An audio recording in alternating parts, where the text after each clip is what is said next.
نبی اکرم صلی اللہ علیہ وسلم نے فرمایا، جہنمیوں کے سر پر ماء حمیم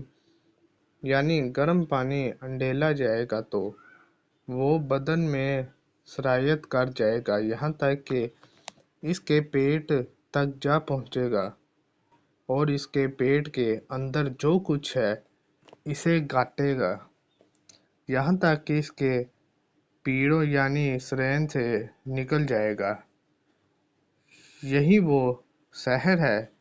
یعنی جس کا ذکر قرآن میں آیا ہے، پھر اسی طرح لوٹا دیا جائے گا جس طرح تھا۔ رسول اللہ صلی اللہ علیہ وسلم نے فرمایا، جہنم نے اپنے رب سے شکایت کی کہ میرا بعض حصہ بعض حصے کو کھائے جا رہا ہے، لہٰذا اللہ تعالیٰ نے اس کے لیے 2 سانسیں مقرر کر دی، ایک سانس گرمی میں اور ایک سانس جاڑے میں۔ جہنم کے جاڑے کی سانس